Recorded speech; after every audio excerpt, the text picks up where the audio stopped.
مینوالو تیره شپه کارڅه خپله ښځه قتل کړې وه چې د خپل یار سره یې نیولې وه. د عزت په نوم باندې قتل کړې وه چې دې کاري صاحب چې انټرویو ورکوله او خاندلې زړه کې څه یاره نه راوستله، خو مینوالو موږ نه ډېره خپلو مینوالو همدغه غوښتنه کړې ده چې هغه کاري له کومه سزا ورکړل شوه او که نه بل شو، ځکه چې د دغه هغه انټرویو چې ورکوله په خندا کې ورکوله چې جج به له اخر کومه سزا ورکړه. مینوالو ټول معلومات زه تاسو ته په دې ویډیو کې درکوم. زموږ دا ویډیو د سره تر اخره پورې ګورئ. د دې ویډیو نه مخکې زه تاسو ته دا یادګنه کوم، تاسو کو چې زموږ په دې سوپر کلیک چینل کې نوی وئ، چینل هم نوی سبسکرایب کړئ، مهرباني وکړئ زموږ سوپر کلیک چینل د سره سبسکرایب کړئ، خوا کې سره د ټلې نشان ووهئ چې یوه نوې معلوماتي ویډیو تاسو ته په اسانۍ باندې در ورسیږي. مینوالو تېره شپه په صوابۍ کومه درجه کې د سبق ویلې مدرسې ته به سهار وختي لاړو. د ده نوم نوراري و، د واده یوه نیمه میاشت شوې وه. د واده نه مخکې دې جینۍ د دې کاري نه مخکې بل خلک سره لین و ګپ شپ و. هغه به د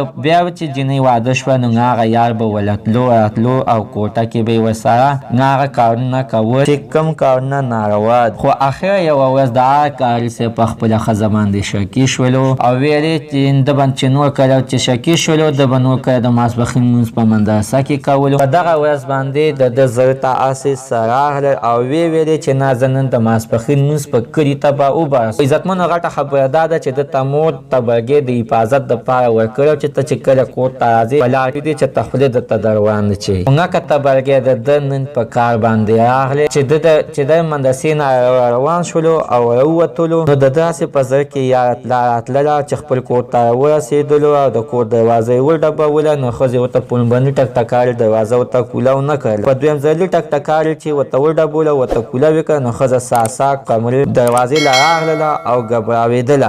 مینوالو کاري صاحب چې څنګه دروازه وډبوله نو د دویم ټکټکاري صاحب ورته ښځه دروازه کوله کړه او ساسا و کاري صاحب کور ته دننه شولو او دروازه یې لټ کړل چې کوټې ته خپلې ور دننه شو او ورته یې وکتل نو یار په کمره کې ورسره ناست او دا یار یې راپاڅېدو په کاري صاحب باندې اټیک کولو. کاري صاحب د مخکې نه د حفاظت دپاره تبرګې په لاس کې او خپل د ښځې یار یې ووښلو. هغې نه بعد خپله ښځه هم قتل کړ، پولیسو ونیولو او اوس یې مینوالو تر اوسه پورې هغه ته سزا لا نه ده ورکړل شوې شاید چې دا بل شي ځکه چې د عزت په نوم باندې ده 2 قتلونه کړي دي. مینوالو خیر ده چې دا بل شي او که نه مینوالو حتما راسه خپله رایې لاندې په کامنټ کې ولیکئ. زموږ د سره نننۍ معلومات د دې ځای پورې د نوي معلومات دپاره داسې زموږ همدا چینل د سره سبسکرایب کړئ، خوا کې سره د ټلۍ نشان ووهئ. ښه یوه نوې معلوماتي ویډیو تاسو ته په اسانۍ باندې در ورسیږي.